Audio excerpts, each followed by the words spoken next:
자, 윤석열 대통령의 국정수행 지지도 먼저 좀 살펴보고 가겠습니다. 자, 여론조사 결과 좀 띄워주시죠.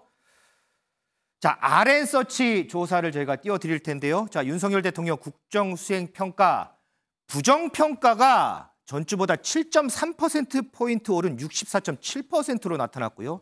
반면에 긍정평가는 5.6%포인트가 떨어진 33.2%가 나왔습니다. 자, 먼저 장해찬 최고위원. 국민의힘에서 최근에 윤석열 대통령 국정수행 지지도 다른 여론조사를 봐도 대부분 좀 하락하는 추세인데 국민의힘에서는 이 윤석열 대통령 지지도를 지금 어떻게 좀 바라보고 있어요? 사실 제가 먼저 셀프 회초리를 스스로 맞자면 국민의힘 정당 지지율도 같이 많이 떨어지고 있거든요. 그렇고 있죠. 예. 그러니까 이게 뭐 정부의 책임이다, 누구의 탓이다라고 하는 것이 아니라 당정대가 하나된 마음으로 무거운 책임감을 느끼고 있고요.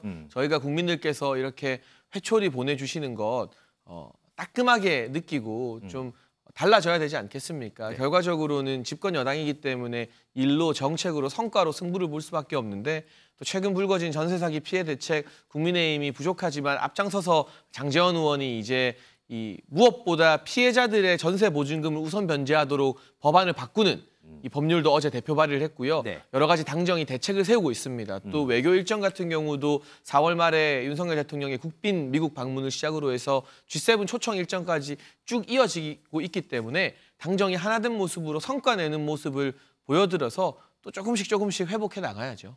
자, 어쨌든 대통령의 지지율 그리고 국민의힘의 지지율, 자, 당에서는 이 부분을 좀 무겁게 보고 있다라는 국민의힘 최고위원의 얘기 들었습니다. 그런데 이승호 변호사, 어제 국무회의에서 윤석열 대통령이 여론조사 관련해서 언급을 또 했더라고요. 예, 어제 윤 대통령이 어제 국무회의에서 근로시간 유연제, 그러니까 뭐 여론조사 관련돼서 이제 지지도 관련된 문제는 아니고요.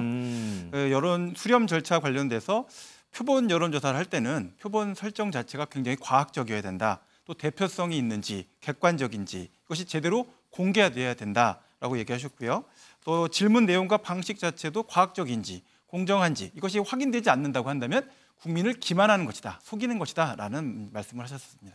자, 신정현 전 의원. 네. 자, 사실상 어제 윤석열 대통령이 국무회의에서 얘기한 건 진짜 이 근로시간 유연제 여론 수렴 절차 관련해서 여러 가지 것들 얘기를 했어요. 그런데 민주당에서는 이거 사실상 본인 지지율 하락하는 거에 대한 불편함을 얘기한 거다 이렇게 또 해석을 하더라고요. 충분히 그렇게 볼 수 있습니다. 아마 작년 9월인가요? 24% 최저 지지율 찍은 이후에 가장 낮은 지지율이 지금 나왔는데요. 네. 아마 이것에 대해서 이렇게 생각할 겁니다. 나는 열심히 하고 있는데 최선을 다하고 있는데 이렇게 지지율이 나온 것은 내 잘못이 아니라 여론조사 기관 탓이고 공정하고 과학적이지 않은 방식을 쓴 그런 외부의 탓이다 이렇게 생각하시는 것 같아요. 저는 바로 지금의 윤석열 정부가 가지고 있는 가장 큰 잘못은요.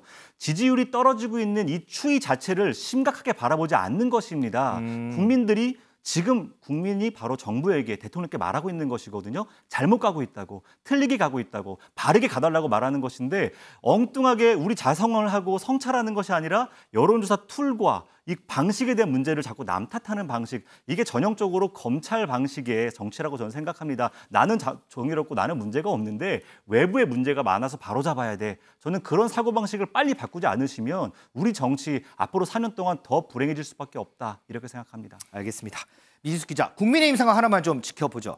어제 소속 의원 및 당협위원장 배우자들과 워크숍을 했는데 근데 이거를 또 김건희 여사랑 연관짓는 얘기들이 또 나와요? 맞습니다. 의원과 당협위원장의 부인들로만 구성된 이 동행의 힘이라는 모임, 이 모임의 워크숍이 어제 8년 만에 열렸는데요. 이 자리에서 김기현 대표는 이 선거를 전투로 따지자면 의원의 부인들은 최고의 정의 장수다. 이렇게 적극적인 내조를 강조하는 이런 메시지를 냈습니다. 하지만 이 행사를 두고 한 국민의힘 의원이 국민들은 이 행사 당연히 김건희 여사 지원 사격용으로 생각할 수밖에 없다며 김 여사를 위해 국회의원과 그 배우자들을 팔아먹는 것이다 이렇게 수위 높은 발언으로 지적을 했습니다.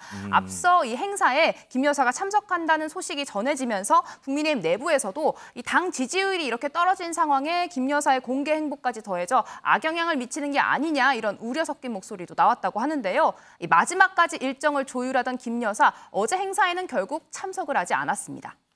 장희찬 최고위원. 그런데 이제 어제 워크숍을 두고서 지금 방미 때문에 바쁜 이 외교장관 초청한 것도 그렇고 배우자 워크숍인데 부인들만 오라고 또 얘기한 것도 그렇고 비판 많던데요. 아니 뭐 이제 여성 당협위원장이 있다면 그 남성 배우자도 당연히 초대를 할 수 있는 일이고요. 그럼 그렇죠, 뭐 배제했다기보다는 뭐 아무래도 이 여성 당협위원장의 남성 배우자 시간이 좀 안 맞지 않았을까 하는 생각이 좀 들고요.